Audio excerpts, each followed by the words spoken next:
लीजिए सुनिए। जयशंकर प्रसाद की लिखी कहानी विराम चिन्ह। वाचन समीर गोस्वामी का है।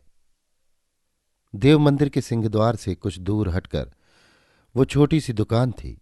सुपारी के घने कुंज के नीचे एक मैले कपड़े पर सूखी हुई धार में 3-4 केले, 4 कच्चे पपीते, 2 हरे नारियल और 6 अंडे थे। मंदिर से दर्शन करके लौटते हुए भक्त लोग दोनों पट्टी में सजी हुई हरी भरी दुकानों को देखकर उसकी ओर ध्यान देने की आवश्यकता ही नहीं समझते थे। अर्धनग्न वृद्धा दुकान वाली भी किसी को अपनी वस्तु लेने के लिए नहीं बुलाती थी। वो चुपचाप अपने केलों और पपीतों को देख लेती। मध्याह्न बीत चला, उसकी कोई वस्तु न बिकी। मुंह की ही नहीं, उसके शरीर पर की भी झुर्रियां रूखी होकर ऐंठी जा रही थी।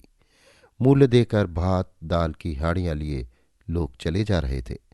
मंदिर में भगवान के विश्राम का समय हो गया था। उन हाड़ियों को देखकर उसकी भूखी आंखों में लालच की चमक बढ़ी, किंतु पैसे कहाँ थे।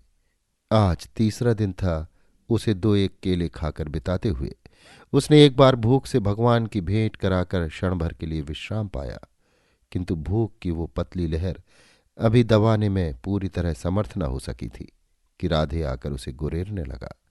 उसने भरपेट ताड़ी पी ली थी। आंखें लाल, मुंह से बात करने में झाग निकल रहा था। हाथ नचाकर वो कहने लगा, सब लोग जाकर खा पीकर सो रहे हैं, तू यहां बैठी हुई देवता का दर्शन कर रही है। अच्छा, तो आज भी कुछ खाने को नहीं? बेटा, ये 1 पैसे का भी नहीं बिका, क्या करूं? अरे तो भी तू कितनी ताड़ी पी आया है? वो सामने तेरे ठाकुर दिखाई पड़ रहे हैं, तू भी पी कर देखना। उस समय सिंहद्वार के सामने की विस्तृत भूमि निर्जन हो रही थी। केवल जलती हुई धूप उस पर किलोल कर रही थी। बाजार बंद था। राधे ने देखा 2-4 कौवे कांव कांव करते हुए सामने नारियल कुंज की हरियाली में घुस रहे थे। उसे अपना ताड़ी खाना स्मरण हो आया। उसने अंडों को बटोर लिया। बुढ़िया हाँ हाँ करती ही रह गई। वो चला गया। दुकान वाली ने अंगूठे और तर्जनी से दोनों आंखों का कीचड़ साफ किया और फिर मिट्टी के पात्र से जल लेकर मुंह धोया। बहुत सोच विचार कर अधिक उतरा हुआ एक केला उसने छीलकर अपनी अंजलि में रख उसे मंदिर की ओर नैवेद्य लगाने के लिए बढ़ाकर आंखें बंद कर ली। भगवान ने उस अछूत का नैवेद्य ग्रहण किया या नहीं कौन जाने, किंतु बुढ़िया ने उसे प्रसाद समझकर ही ग्रहण किया। अपनी दुकान झोली में समेटे हुए जिस कुंज में कौवे घुसे थे, उसी में वो भी घुसी। पुआल से छाई हुई टट्टरों की झोपड़ी में विश्राम लिया।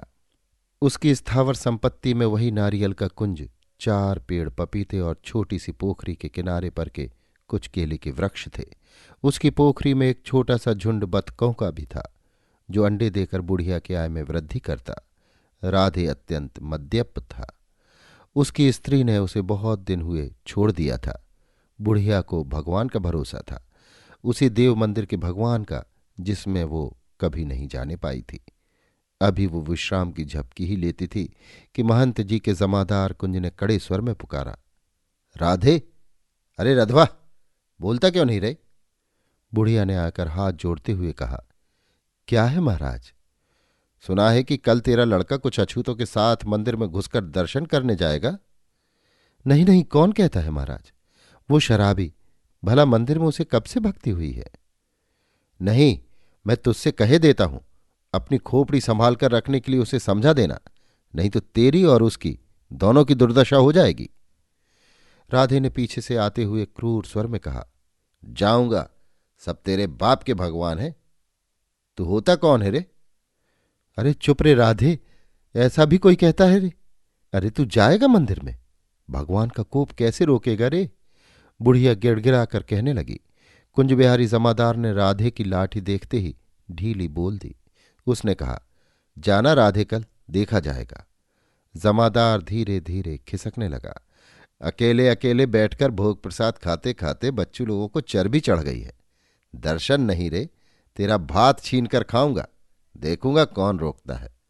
राधे गुर्राने लगा। कुंज तो चला गया। बुढ़िया ने कहा, राधे बेटा, आज तक तूने कौन से अच्छे काम किए हैं जिनके बल पर मंदिर में जाने का साहस करता है? ना बेटा, ये काम कभी मत करना। अरे ऐसा भी कोई करता है? तूने भात बनाया है आज? नहीं बेटा, आज 3 दिन से पैसे नहीं मिले, चावल है नहीं। इन मंदिर वालों ने अपनी जूठन भी तुझे दी? मैं क्यों लेती, उन्होंने दी भी नहीं। तब भी तू कहती है कि मंदिर में हम लोग ना जाएं। जाएंगे, सब अछूत जाएंगे। ना बेटा, किसी ने तुझे बहका दिया है। भगवान के पवित्र मंदिर में हम लोग आज तक कभी नहीं गए। वहां जाने के लिए तपस्या करनी चाहिए।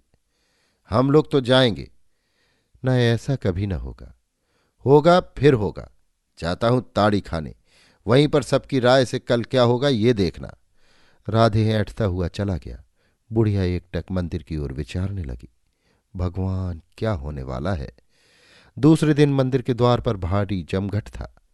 आस्तिक भक्तों का झुंड अपवित्रता से भगवान की रक्षा करने के लिए दृढ़ होकर खड़ा था। उधर सैकड़ों अछूतों के साथ राधे मंदिर में प्रवेश करने के लिए तत्पर था।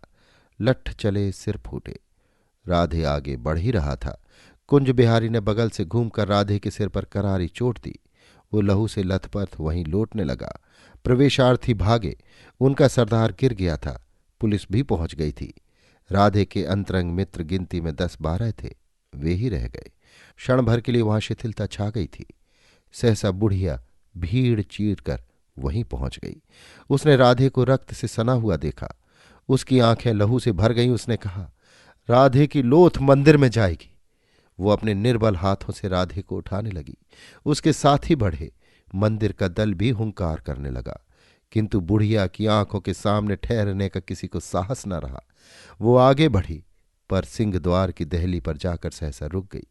उसकी आंखों की पुतली में जो मूर्ति भंजक छाया चित्र था, वही गलकर बहने लगा। राधे का शव दहली के समीप रख दिया गया। बुढ़िया ने दहली पर सिर झुकाया। वो फिर सिर न उठा सकी। मंदिर में घुसने वाले अछूतों के आगे बुढ़िया विराम चिन्ह सी पड़ी थी।